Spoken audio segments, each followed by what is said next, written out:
Hello, good morning guys. বন্ধুরা, আমি আজকে আবার চলে এসেছি তোমাদের সাথে আমার আজকের দিন আর কিছু মুহূর্ত শেয়ার করতে। এর সকালের শুরুতে আমার বাগানটা একটু ঘুরে দেখলাম।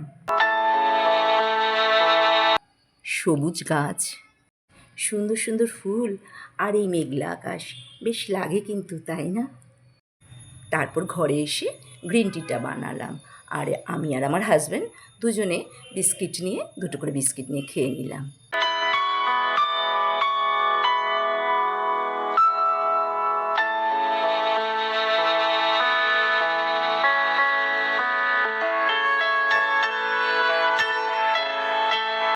গ্রিন টি খাওয়ার পর এবারে আবার সকালের ব্রেকফাস্ট।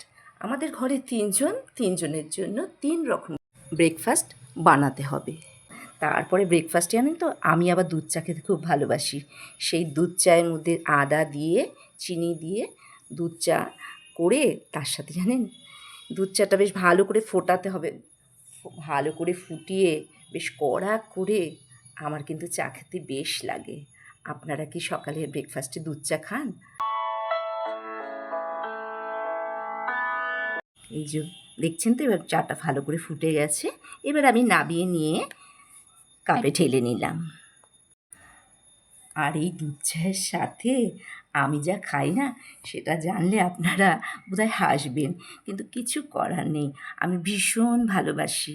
পরোটা বানাবো, জানেন তো, পরোটাটা আমি খুব হালকা তেলে, মানে পরোটা নামেই খুব হালকা তেলে ব্রাশ করে, জাস্ট ব্রাশ করা, সেখানে দুটো পরোটা হালকা তেলে আমি একটু ভেজে এই চাটা দিয়ে খেতে কিন্তু আমার ভীষণ ভালো লাগে।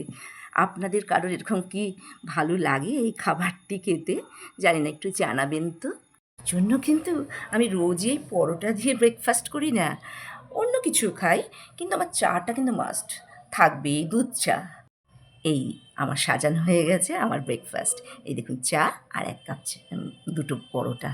এটা বলতে ভুলে গেছি, আমার সাথে সাথে আমার হাজব্যান্ডেরও কিন্তু ব্রেকফাস্টে দুটো পরোটা ছিল আর একটু সবজি দিয়ে খেয়েছে।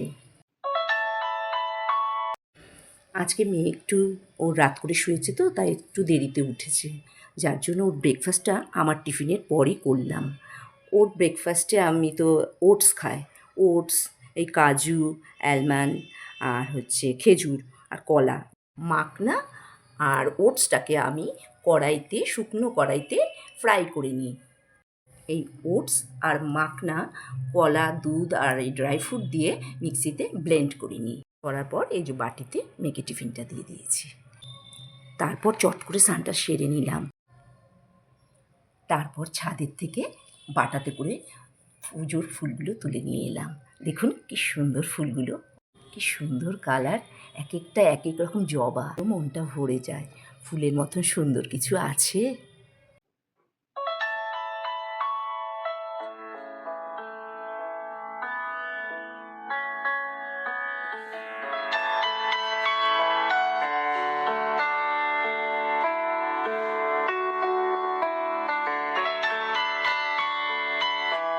এবার আমাকে লাঞ্চে ফিরে আসতে হবে।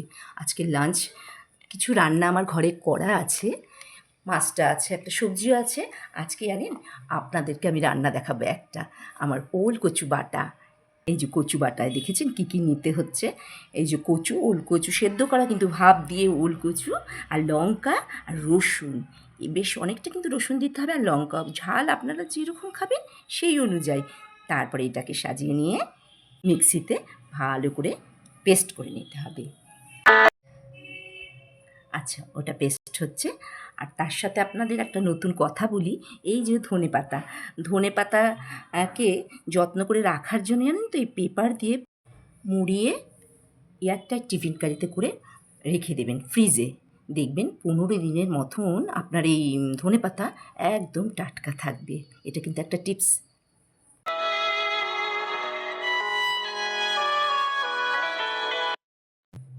এই যে দেখুন, কচু বাটা পেস্ট হয়ে গেছে। এই যে নুন, হলুদ আর তেল আর হচ্ছে কালো জিরে, এগুলো সব নিয়ে নিলাম। এই বাটার জন্য লাগবে এগুলো। কালো জিরেটা বেশি লাগবে কিন্তু। এরপর আমি গ্যাস জ্বালিয়ে দিলাম, তেল দিয়েছি, সর্ষের তেল, বেশ অনেকটা সর্ষের তেল কিন্তু দিতে হয়েছে। সর্ষের তেলে যে টেস্টটা আসবে সাদা তেলে কিন্তু আপনারা সেই টেস্টটা পাবেন না। বাটাতে একটু সর্ষের তেলটা দিলেই ভালো। আর এই তেলটা বেশ গরম হয়ে গেছে, বুঝেছেন? এবারে আমি এই যে কালো জিরেটা ঢেলে নিয়েছি, কালো জিরেটা ওর মধ্যে দিয়ে একটু নেড়ে নিলাম। এবার পেঁয়াজ দিয়ে দিলাম। পেঁয়াজটা দিয়ে বেশ খানিকটা ভাজতে হবে। দেখুন আমি আস্তে আস্তে ভাজছি। ভাজতে যা সময় লাগবে, যতটা ওটা মজে যাবে, এবার তার মধ্যে যে নুনটা দিয়ে দিচ্ছি। নুনটা দিলে কি, নুন আর এই যে হলুদ, এই দুটো দিয়ে দিলাম। এতে না আপনি এবার পেঁয়াজটা মজে যাবে। ভালো করে নাড়বো, একটু নেড়ে কিছুক্ষণ ভাজা ভাজা করবো। এই যে ভাজছি, ভাজাটা ভালো করে ভাজতে হবে, একটু একটু সময় দিতে হবে। সব কিছুরই তো একটা সময় না দিলে ভালো হয় না। তাই এই পেঁয়াজটা দেখুন, দেখেছেন মজে গেছে কিন্তু। এবার এই যে ফ্রাইটা ভালো হওয়ার পর এবারে আমি ভালো করে একটু নাড়ছি। এবারে আমি এই যে কচুটা, এই যে পেস্ট করা কচু আর রসুন, তার মধ্যে লঙ্কা, কাঁচা লঙ্কা রয়েছে, এগুলো সব ঢেলে দিলাম, বুঝলেন? এবারে আমি এটাকে ভালো করে নাড়বো, সব কিছু একসাথে মিক্সড করব। এই যে পেঁয়াজ ভাজাটা, তার মধ্যে কি নুন হলুদটা যাতে পুরো ঢুকে যায়। এইবারে ভালো করে নেড়ে নেড়ে ভাজা ভাজা হচ্ছে, কাঁচা ব্যাপারটা থাকবে না। এবারে ভালো করে নেড়ে এবারে একটু টেস্ট করে দেখে নেবেন যে নুনটা ঠিক হলো নাকি। নুনটা যাতে বেশিও না হয়, আবার কম হলে একটু নুন দিয়ে নিচ্ছি। যে আমি দেখুন একটু কম হয়েছে বলে একটু নুনও দিয়ে দিচ্ছি। এই যে নুনটা, আর নুনটা না বেশি না হলে না আপনার টেস্ট পাবেন না, কারণ ভাতের সাথে মেখে খাবেন তো, যার জন্য এটা একটু নুনটা একটু বেশি হলে ভালো লাগবে, ভাতের সাথে মেখে খেতে টেস্টি লাগবে।